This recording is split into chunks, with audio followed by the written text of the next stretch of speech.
Strangers, if you're stressed about what to get your loved ones this holiday season, you have to check out Uncommon Goods. With thousands of one-of-a-kind gifts you can't find anywhere else, Uncommon Goods will wipe your holiday stress right out.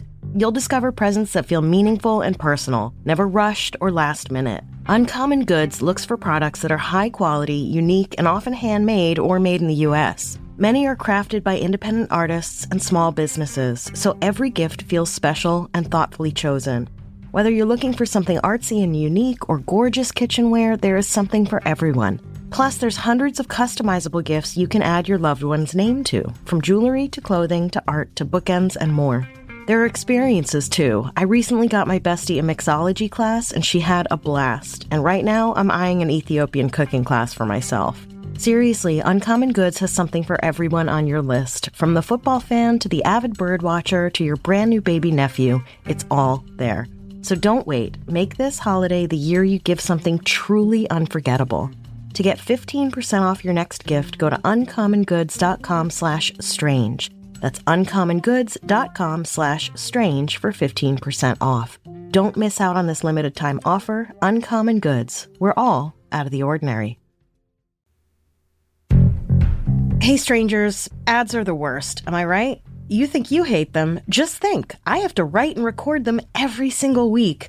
That said, I do vet each sponsor, and I really like the sponsors on this show. But if you want to skip the ads and still support the show, you can get early and ad-free access to Strange and Unexplained for less than $5 a month at grabbagcollab.com. That's grabbagcollab.com. For a little more, you can get all the shows Grabbag has to offer, including my other two shows, Shut the F Up, Nick Lachey, a Love is Blind recap podcast, and Dear Daisy, my advice podcast, as well as Amber Hunt's Crimes of the Centuries and all the other great shows Grabbag has to offer. There's live recordings, book clubs, hangouts, and more. Just go to grabbagcollab.com to sign up. Strangers, this episode makes brief mention of suicide and sexual assault. Please take care while listening. Do you like message boards? Do you have an online community with whom you share a worldview and maybe a shorthand? Do you sometimes find yourself spending so much time online you forget that there's an actual world out there? Has anyone ever told you to go touch grass? Welcome to Strange and Unexplained with me, Daisy Egan. I like to think of myself as a smart person. I know stuff about things.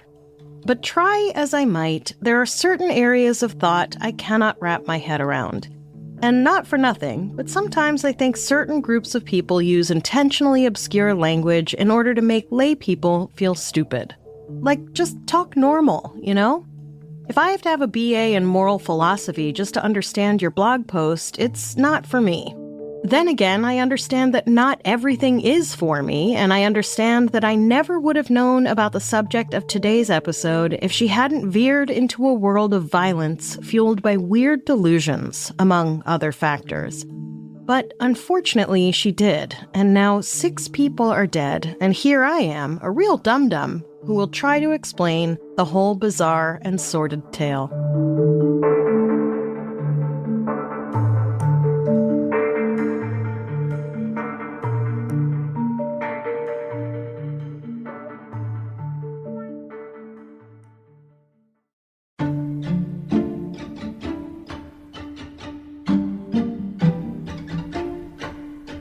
There is a ton of stuff happening on the internet that I happily know nothing about. I had to Google 6'7" after my kid said it for the millionth time.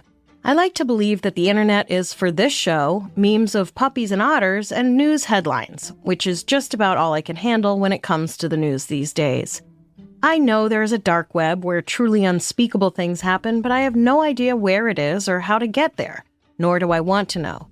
I also know that you don't even have to go to the dark web in order to encounter awful stuff and awful people. I know that when I check my kids' VR chat, I see other kids, presumably, but they could be grown adults, telling each other to kill themselves. And to be fair, if I want to think critically about it, those kids probably aren't awful. They're just kids growing up in an extremely overly connected and simultaneously deeply disconnected world where where telling a stranger to kill yourself, bro, LOL, is apparently considered casual chit-chat. When investigators looked into the alleged killer of Charlie Kirk, they walked into a world of online discourse that included all kinds of coded language and gamer slang that they didn't understand. Listen, I'm not here to debate if they got the wrong guy or if they fabricated text conversations.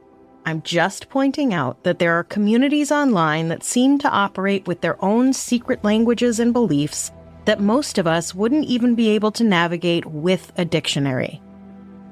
One such community came out of an already esoteric, mostly online community called the Rationalists, whose main website is called Less Wrong, which describes itself as, quote, an online forum/community that was founded with the purpose of perfecting the art of human rationality, end quote.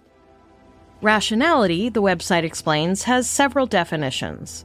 Quote, rationality is thinking in ways that systematically arrive at truth. Rationality is thinking in ways that cause you to systematically achieve your goals. Rationality is trying to do better on purpose. Rationality is reasoning well even in the face of massive uncertainty. Rationality is making good decisions even when it's hard. Rationality is being self-aware, understanding how your own mind works and applying this knowledge to thinking better, end quote. And this, quote, rather than treating belief as binary, we use probabilistic credences to express our certainty/uncertainty. Rather than say that is extremely unlikely, we'd say, I think there is a 1% chance or lower of it happening. We are interested in Bayesian evidence for or against a hypothesis, i.e. observations we are more or less likely to make if the hypothesis is true versus not, end quote. I'm not a smart man, Jenny, but, huh?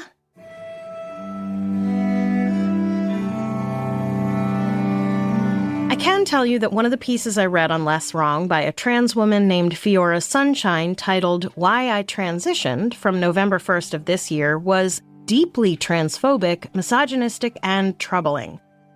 Come with me on this little side quest. Sunshine's piece begins, quote, famously, trans people tend not to have great introspective clarity into their own motivations for transition. Intuitively, they tend to be quite aware of what they do and don't like about inhabiting their chosen bodies and gender roles. But when it comes to explaining the origins and intensity of those preferences, they almost universally come up short, end quote. Excuse me? Famously? Universally? Did this person go interview every trans person? What on earth are these statements?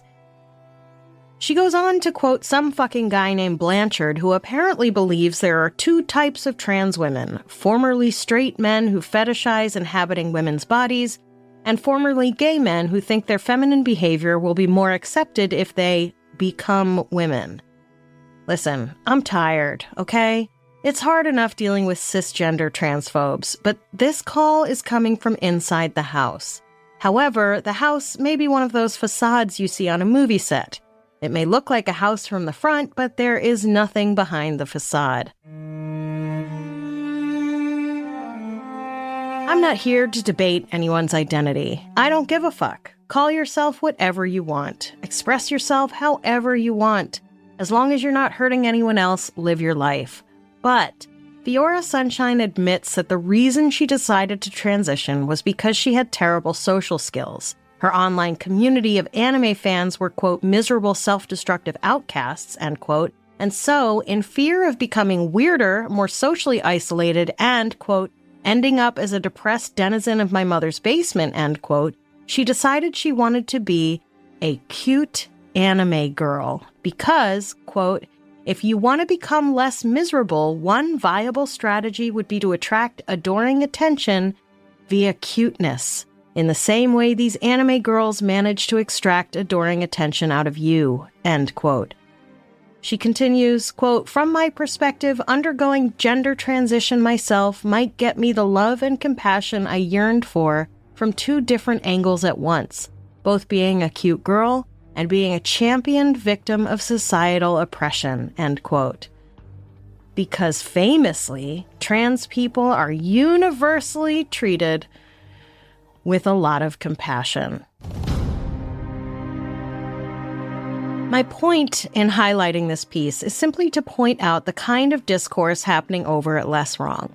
And I'll admit that perhaps it's not entirely fair to highlight just this one piece when there are hundreds of others on the site, but this was one of the first ones that I saw, and also somehow one of the most easy to understand, as opposed to the one, for example, about eating bear fat covered in honey and salt and what that has to do with aliens. A lot of the other posts are about the threat that AI poses to our existence. That does seem to be a very large area of focus for the Rationalists. At any rate, it was with the Rationalists that a young woman just at the beginning of her gender transition named Ziz LaSota first found community. To be fair, she'd probably found community on places like Reddit and Discord first, but Less Wrong is where this part of her story starts.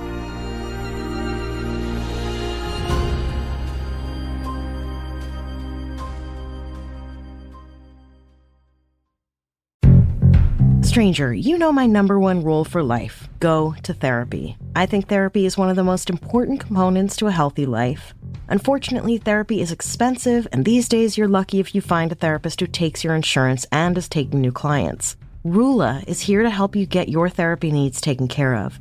You shouldn't have to face life's big stumbling blocks on your own, and finding a therapist you can afford shouldn't add to your stress. With Rula, you can find the right therapist for you. Rula partners with a network of over 15,000 therapists and psychiatrists nationwide, enabling you to find your personalized solution and the right therapist for you, based on your needs and preferences. You can pay as little as $15 per session, but depending on your benefits, your copay could be as little as $0 per session. True end-to-end care, Rula is committed to supporting you and staying with you every step of the way of your mental health journey. Thousands have already trusted Rula to support them on their journey toward improved mental health and overall well-being. Head on over to rula.com/strange and get started today. After you sign up, they ask you where you heard about them. Please support our show and tell them our show sent you. Go to rula.com/strange and take the first step toward better mental health today. You deserve quality care from someone who cares.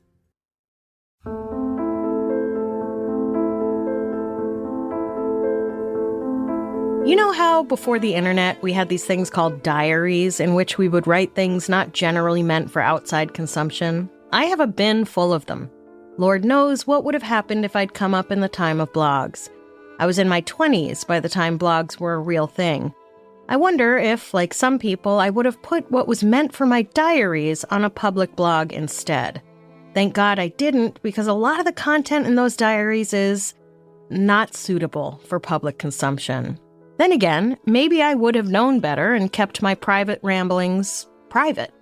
Even as it was, when I did start blogging in my 20s, some of that stuff should have been kept private. That said, my public ramblings were nowhere near as prolific or, shall we say, unhinged as Ziz's were. Ziz kept what can only be described as a public diary in which she recounted in granular detail the events of her life beginning in 2016 when she moved to the Bay Area from Alaska, where apparently her parents had cut her off. To give you an idea of her writing style, this is the preamble to the prologue of an incredibly long entry titled Rationalist Fleet. Quote, "Content note, sex, violence, mortal peril. This is a post-mortem, a demonstration of a kind of optimization, a repository of data points, and a catalog of potentially reusable ideas. I have in the past planned about making a much more detailed version of this. It didn't happen because the scope was too big. I probably will add plenty of detail later. I feel like in the course of this, I've lived a lifetime in the course of a year. This is still going to be a verbose story because I want to capture the experience, the decisions, and I want people to be able to extract the updates that I made by understanding what algorithms I ran and what worked and didn't. I'm optimizing this for someone willing to read a lot, and especially interested in my psychology, to convey experience and priors, not just concepts. Any crimes said herein to be committed by me and my friends should be considered, quote, based on a true story, fictional embellishments, end quote. The experiences she discusses are mostly how other people wronged her in various ways. Everyone is always lying to her or trying to take advantage of her.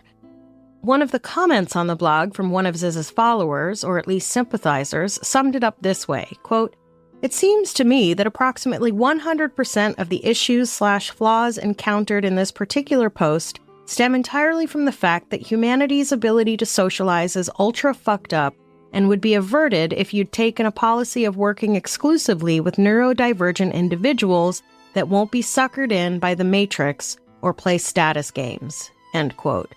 In other words, normies, as Ziz calls apparently neurotypical people, are the fucked up ones, while neurodivergent folks are the ones who can see through the Matrix. Speaking of which, Ziz refers to the Matrix frequently in her posts, as well as to red pilling, or what she calls jailbreaking, which as far as I understand it, is about becoming aware of the Matrix and breaking out of it. One entry on her blog is a glossary of terms meant to help you navigate her insider language. It contains about 70 words or terms and makes reference to not only the Matrix, but also to Star Wars, Harry Potter, Game of Thrones, among other TV shows and movies, and various video games, including Minecraft, which has its own entry in the glossary that says this, quote, "Minecraft, that life should feel like Minecraft, building up capabilities all meta to each other, evolving in full generality or something is very wrong and you are probably being pwned. Simplest application, being a rent-paying semi-slave is bad. Living in a vehicle is better than that. Actually, playing Minecraft is kind of Pika for being able to have free as in freedom feedback loops." End quote. Ziz and others in this community and the Rationalist community use this word pwned, but for some reason she doesn't include that word in her glossary. I guess we're just supposed to know what that means. Well, I'm such a normie that I had to go look it up. According to Merriam-Webster, pwned, spelled P-W-N-E-D, means, quote, to dominate and defeat someone or something, end quote.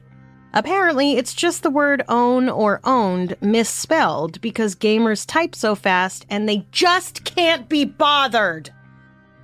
Listen, Ziz's writing is hard to navigate. Even her glossary, which is meant to make her writing easier to navigate, I guess, is hard to navigate. Consider me pwned, I guess.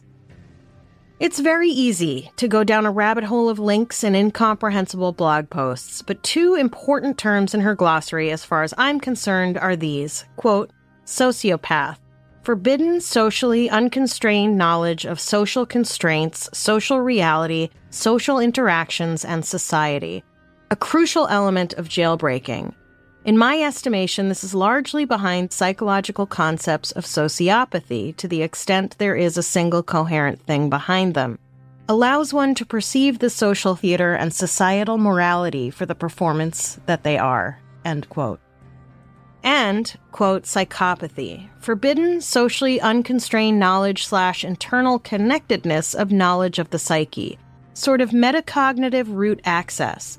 Puts conscious reflective thought upstream of turning some typically low-level stuff like emotional behavior on or off, or significantly adjusting their function. Has many uses, but the most famous is turning off empathy. Allows bypassing deeper-than-human social software moral constraints that sociopathy alone does not, and adjusting that software to serve the values of core. Can seemingly be activated temporarily by someone with no particular knowledge simply by sufficient desperation. Can destabilize single good humans. Double good humans can use it just fine, though, becoming very scary good people, end quote. I'm not going to get into single and double good people, mostly because I don't understand it, but also, it doesn't really matter.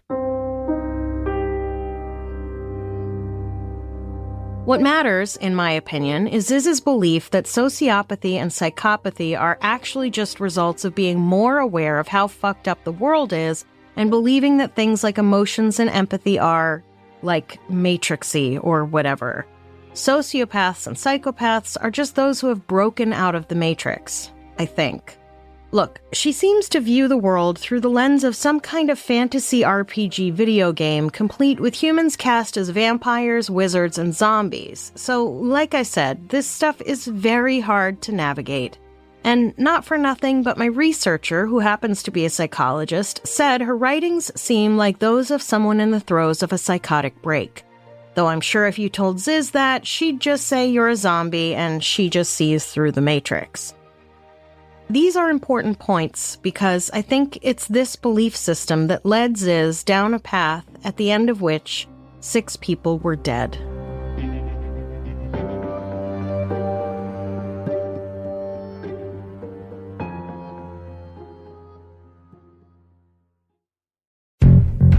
Strangers, my parents like to agonize over every purchase for home goods they make. I'm not kidding, it took them 2 years to agree on a bath towel they liked. They need new sheets, and rather than watch them try to decide which sheets to buy for the next half-decade, I'm giving them a set of Miracle Made sheets. My parents are getting older, and so their immune systems aren't what they used to be. Miracle Made's silver-infused fabric with technology inspired by NASA prevents 99.9% of bacteria growth, so they can rest easy knowing they won't be getting sick from nasty germs hiding in their sheets. Plus, they're so soft and luxurious without the luxury price tag. And that space-age technology also means those sheets are going to keep them both at the right temperature all night long. No waking up too hot or too cold. Upgrade your sleep or give the gift of better rest. Go to trymiracle.com/strange to try Miracle Made sheets today. You'll save over 40%. And when you use promo code STRANGE, you'll get an extra 20% off plus a free 3-piece towel set. They make an amazing gift, and with a 30-day money-back guarantee, there's no risk. That's trymiracle.com/strange, code STRANGE at checkout. Thanks to Miracle Made for sponsoring this episode.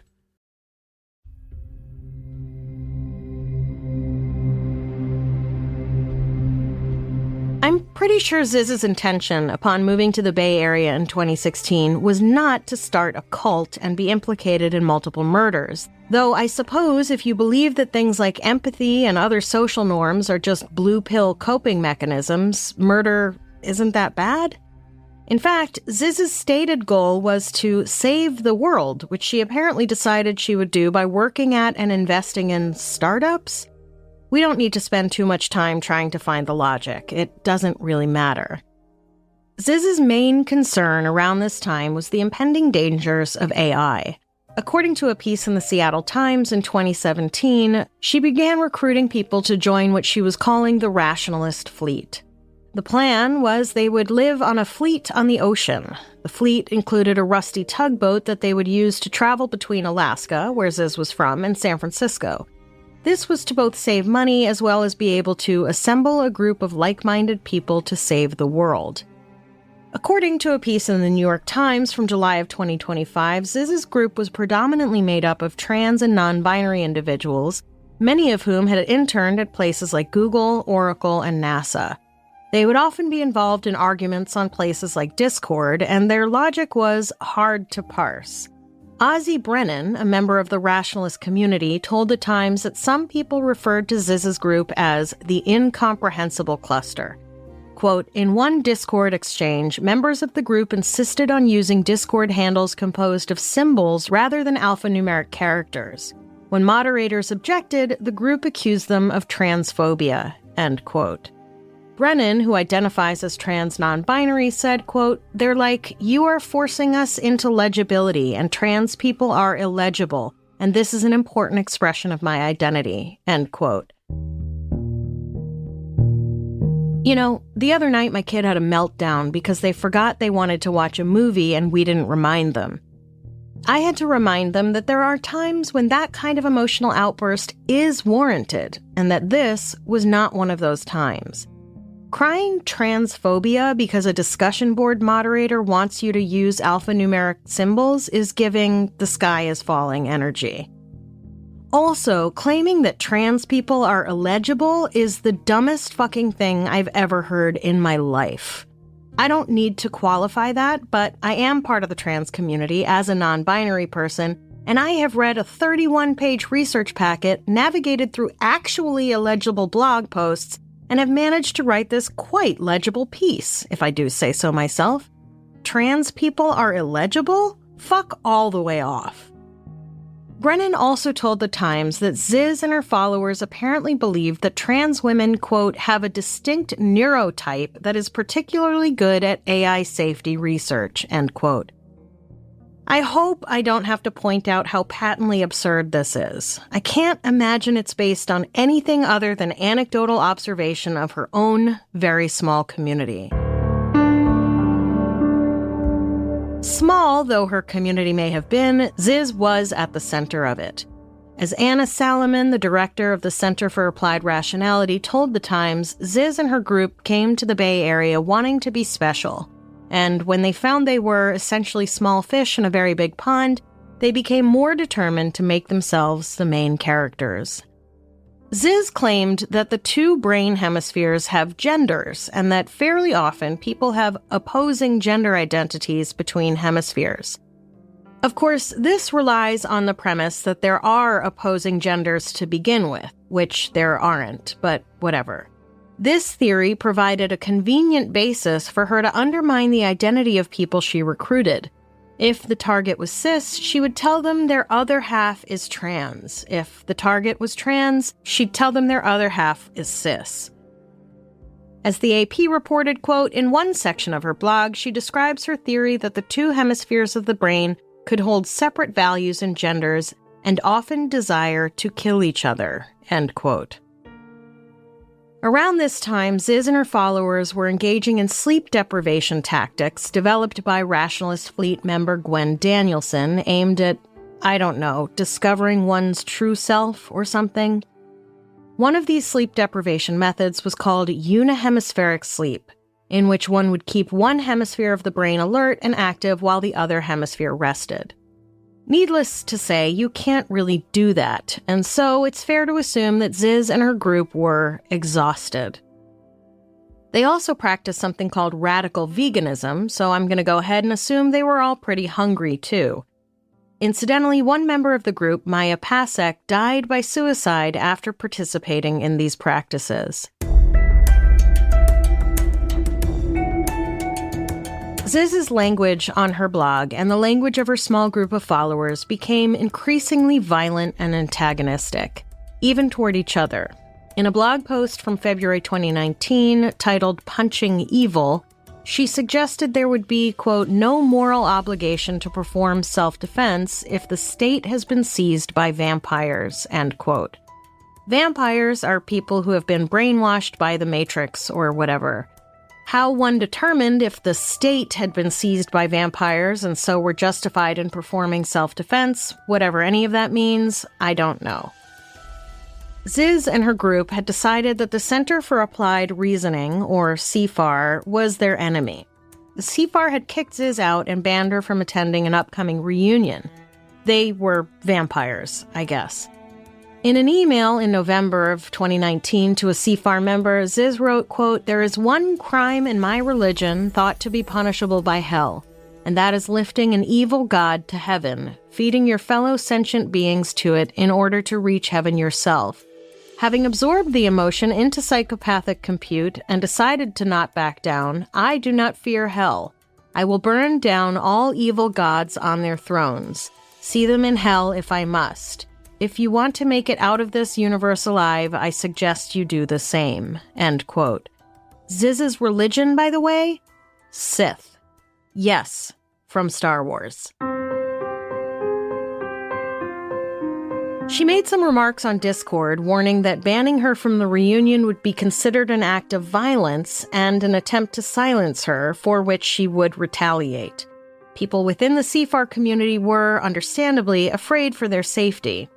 And then, on November 15th, Ziz and about 9 of her followers showed up at a CFAR reunion deep in the woods of northwest San Francisco, blocking the one exit with their vehicles, wearing dark capes and Guy Fawkes masks, carrying walkie-talkies. One wore a body camera, and another carried pepper spray. Not surprisingly, people thought the small group was armed and called the police, and a SWAT team with a helicopter swarmed the area, arrested Ziz and 3 others from her group, Gwen Danielson, Emma Borhanian, and Alexander Somni Leatham, and charged them with trespassing and resisting arrest. Another source also stated they were charged with child endangerment. I guess there were children at the event? I don't know. One official from the Sonoma County Sheriff's Office claimed the group responded to questions with strange sounds like they were speaking in tongues.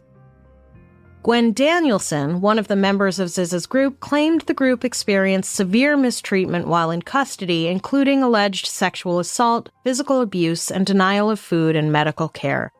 The others corroborated this account, and honestly, it's not surprising that 4 gender nonconforming people would be mistreated in jail.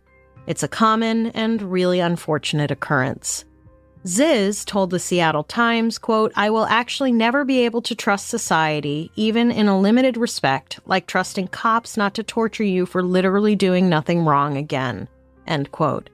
I mean, you stormed an event you were banned from wearing tactical gear and masks, you blocked the exit, and you made several threats in various places online, so I wouldn't say you literally did nothing wrong, but okay. And of course, none of that justifies mistreatment by the police. Anyway, all 4 of them bonded out. Ziz's parents paid her bond even though they had previously cut her off and were now begging her to cut off contact with her new friends. After this whole protest and arrest hullabaloo, Ziz was banned from posting on Less Wrong. CFAR hired security to keep her away, and an anonymous rationalist created a website, Zizians.info, which coined the term Zizians and warned, quote, "Ziz is a master manipulator and is extremely skilled at selling people on nonsense ideas," end quote. Ziz and her core group became more and more isolated. They tried filing a suit against Sonoma County for their treatment while in custody, but the case was dropped when they never showed up for their court dates. Sometime in 2020, the group moved onto land owned by an 80-year-old man named Curtis Lind. The group lived in trucks and agreed to pay Lind $2,000 a month for the arrangement. According to the Seattle Times, quote, "In a video interview reviewed by the Chronicle, Lind described his tenants as friendly yet unconventional. They were men transitioning to women. They had a collection of samurai swords and would walk around the yard dressed in all black," end quote. Once the pandemic hit and Gavin Newsom instituted a moratorium on rent payments, the group took advantage and stopped paying their rent. But in 2022, when the moratorium was lifted, surprise, surprise, the group continued to not pay. And so, Lind filed an eviction notice with the local sheriff. The group, it seems, did not comply.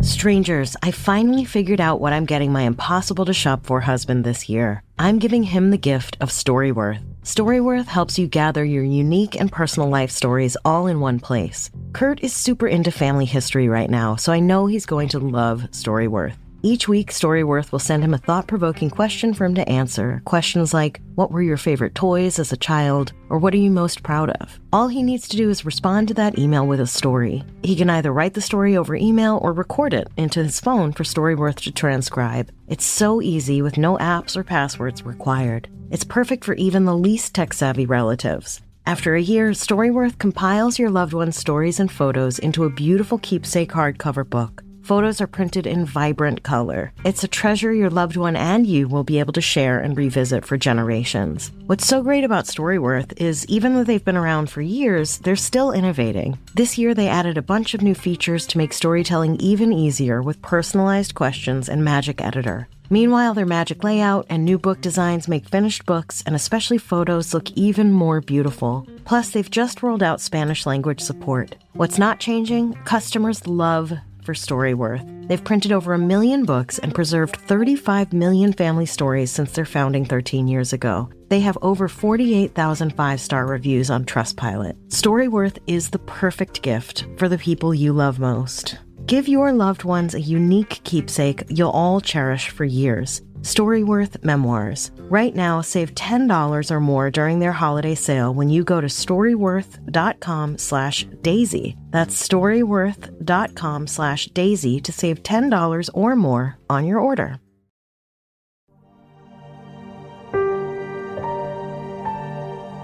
In August of 2022, rumors began to spread that Gwen Danielson died by suicide. There was no body, and according to the Zizian blog, even her own lawyer requested more time to investigate. Later that same month, according to the Seattle Times, quote, the Coast Guard responded to a call from LaSota's sister Naomi saying LaSota had fallen off their boat, the Black Signet, around 11 p.m. After a 2-day search by air and sea, no body was found, and LaSota was presumed dead. LaSota's mother told LaSota's attorney, Gerald Friedman, that LaSota had died, end quote. And then, on November 13th, one of the group members asked Lynn to check a leaky outdoor water tap. While he was bent over examining the tap, he was struck over the head and blacked out. According to the New York Times, quote, when he woke up, Lynn said he was covered in stab wounds and a samurai sword was sticking out of his chest, while 3 members of the group loomed over him with knives. He pulled out a gun and shot 2 of the Zizians, according to prosecutors, then stumbled away to get help, end quote. A samurai sword. Lynn survived this attack, but Emma Borhanian died from the gunshot wound she sustained while Lynn was trying to defend himself. Ziz was arrested at the scene of Lynn's attack. What, I hear you say? Didn't she fall off a boat and die? Nope. Ziz was brought in and then faked a medical emergency at the jail and was transported to a hospital. When police came to check on her at the hospital, she was gone. She had escaped. Somni Leatham and another member, Suri Dow, were charged with the attempted murder of Lind and the murder of Borhanian since, even though they didn't pull the trigger, she was murdered during the crime they were committing. And then, things got worse. About 5 months after the attempted murder of Lind in January of 2023, 2 other senior citizens with indirect connections to Ziz were found murdered in their home in Chester, Pennsylvania. Richard Zajko, 71, and his wife Rita, 69, were the parents of Michelle Zajko, a bioinformatician who was close to Ziz. There were no witnesses, but police discovered that Michelle owned a handgun with bullets whose manufacturer and type matched the shells found near her parents' bodies. Less than 2 weeks later, police had tracked Michelle, Ziz, and another member of their group, Daniel Blank, to a hotel near the airport in Pennsylvania. All 3 were arrested, but Blank and Zajko were released due to lack of evidence. Ziz, however, had an active warrant for her arrest for the attempted murder of her former landlord and was now also charged with obstruction and disorderly conduct. She then made bail and once again escaped. Things were relatively quiet for a bit until January 17th of 2025, when now 82-year-old Charles Lind, who'd previously been stabbed by Ziz and her crew after attempting to evict them for not paying rent, was murdered. The day before, a prosecutor had asked that the case against Somni Leatham and Suri Dow for that attempted murder be expedited given Lind's age and his deteriorating memory. Witnesses saw a short man with long hair stab Lind repeatedly in the chest before slitting his throat. Maximilian Snyder, another young person who followed Ziz's blog, was suspected of the murder. Snyder pleaded not guilty and is currently awaiting trial. Back in May of 2024, the parents of a young woman named Teresa Youngblood reported that she'd suddenly left their house with her passport and medical records after acting strangely deceptive. She'd broken off childhood friendships, and her parents suspected she might have been in an abusive relationship, though apparently they didn't say with whom. One neighbor told the Seattle Times that Youngblood's parents had mentioned she'd been researching rationalism. Youngblood and a Zizian named Ophelia Bauchhold were located in Vermont 8 months later at a hotel where, according to the Seattle Times, Bauchhold was behaving oddly, wearing, quote, all black tactical clothing, and Youngblood openly carrying a gun in a holster, according to a probable cause affidavit filed in federal court.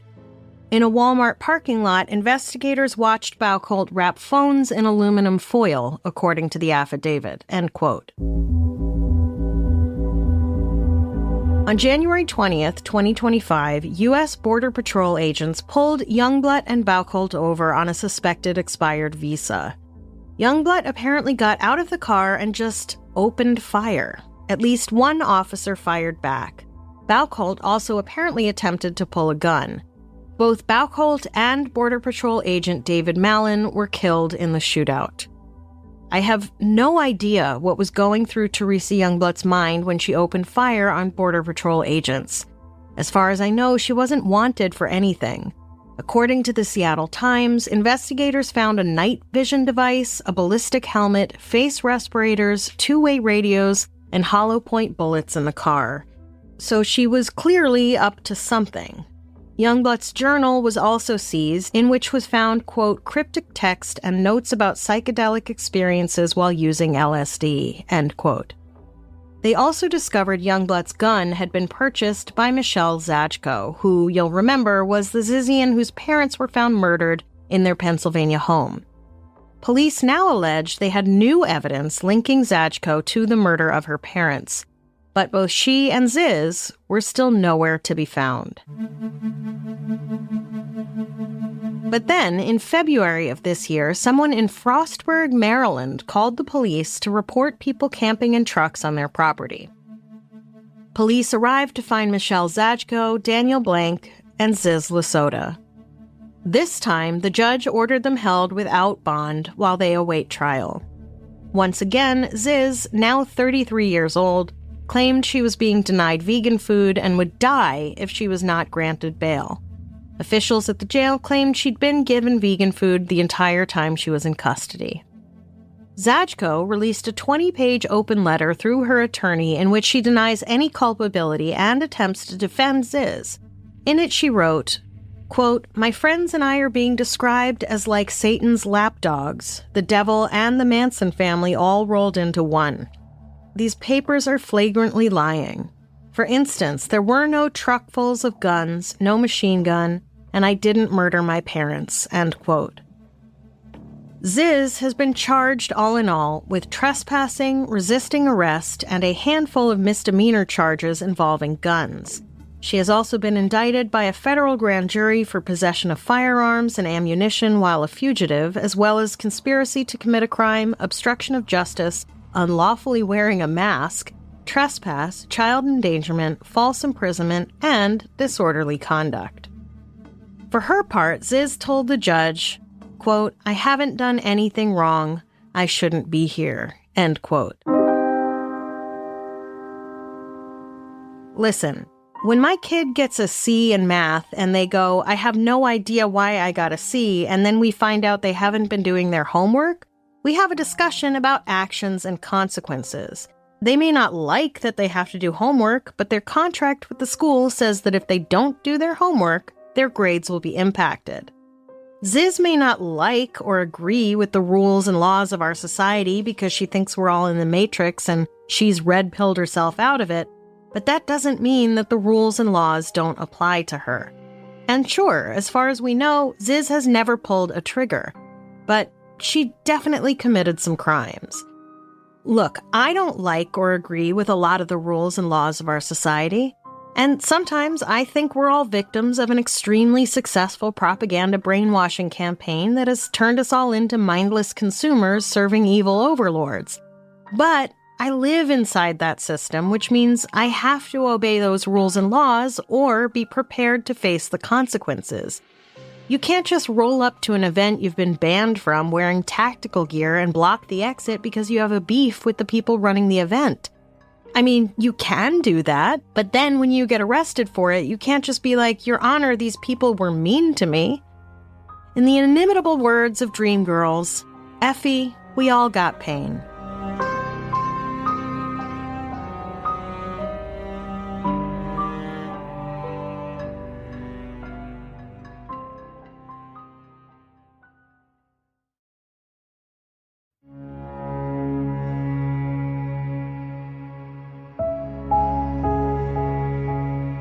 In some ways, this whole story feels a little unfair because I think, as my researcher pointed out, Ziz may be dealing with some spectrum disorder issues and/or some other serious mental health problems for which she is not being treated. I don't know her diagnosis, but I do know that reading through her posts, the comments, and some of the posts on Less Wrong, the people in these communities seem to be highly educated, very cerebral, and engaging in a lot of theoretical debate. And Ziz and her crowd, at least, may perhaps be lacking in some important social skills that make navigating the world difficult. They acknowledge this here and there in talking about being unable or unwilling to put on a false face, or what some of us might call a mask, in order to deal with normies. Such inability to blend in, as it were, makes getting and holding jobs and relationships challenging and could, I imagine, lead to an us against them kind of mindset. In a blog post titled False Faces, Ziz wrote, quote, "Well, false faces are often useful. For reasons I don't understand, there's certain assurances that can be made from a false face that someone's deep self knows are lies but still seem to make them feel reassured. Yeah, I'll almost certainly do that thing by Friday. And I don't even see people getting mad at each other when they do this." End quote. And here is where I get baffled. I don't understand the leap from why do people tell small casual lies to it's okay to murder your landlord when he asks to get paid. I can understand someone convincing themselves and their buddies that the system of landlord and renter is unfair or whatever, but I don't know how they go from that to feeling morally justified in murdering said landlord. Then again, I really don't understand most of what Ziz wrote about.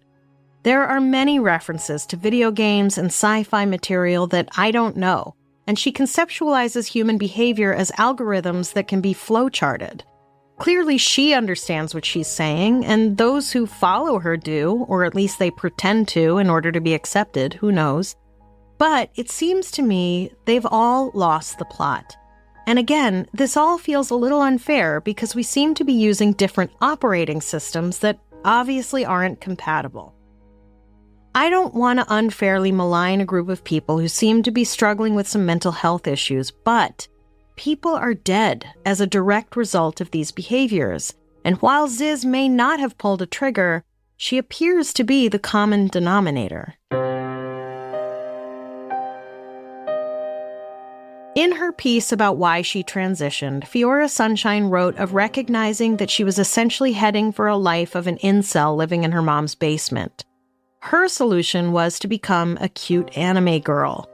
As infuriating as I may find Sunshine's whole thought process, I will say at least she turned her dissatisfaction inward and recognized that if she wanted her life to be different, she would have to make some changes. Ziz, on the other hand, decided that everyone else was the problem. The reason she couldn't hold a job was that she refused to blend in with a society that she thinks is full of vampires and zombies and etc. In her quest to save the world, which as far as I can tell she never fully even articulated, she took a side quest that led her so far off the path it seems she couldn't even see the original quest. Her original concern, if I'm even understanding this all correctly, was AI. She and the Rationalists are extremely concerned with the existential threat AI poses to humanity, which, in this layperson's opinion, is a very valid concern. I think we are in serious trouble with regard to AI. But somehow, during her mission to save the world, she ended up in a, quote, journey to the dark side, her words, not mine, in which she developed a very dark view of humanity, one that was inhabited by all kinds of enemies and threats, and one in which, if I understand her writing correctly, she began to see violence as a justifiable solution against her various enemies, of which, it seems, there were quite a few. Ironically, I think, putting on a false face or a mask might have been the thing that could have saved Ziz. Trying to figure out how to navigate a world in which one feels like an outsider is probably healthier than retreating into a world of video games and online discussion boards with other like-minded people who create a feedback loop. When my kids started to feel like an outcast at school, I didn't just let them be online and play video games all the time. I got them involved with theater where they could meet other outcasts. Even Neo had to follow the White Rabbit and leave his apartment in order to get in touch with reality, which, of course, was actually the Matrix. Ziz desperately needed to go outside and touch grass.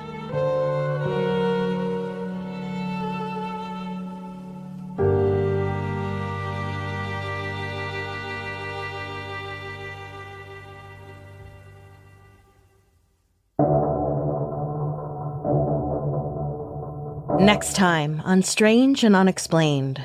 Stranger abductions of children are pretty rare. Stranger abductions of 2 children at once is even less common. So 3 stranger abductions of 2 children within a few hundred miles and a couple decades of each other is unthinkable, right? The tragic abductions of Elizabeth Collins and Lyric Cook. Strange and Unexplained is a production of Three Goose Entertainment and Grab Bag Collab. This episode was written by me, Daisy Egan, with research by Joe Gordette.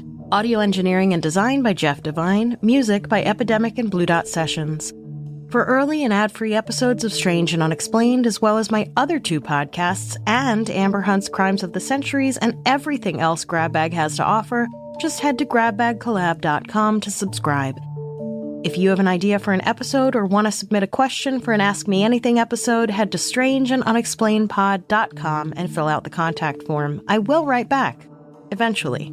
I need an assistant. You can follow me on social media at Daisy Egan, or follow the show at SNU Pod and Grab Bag Collab. Stay strange.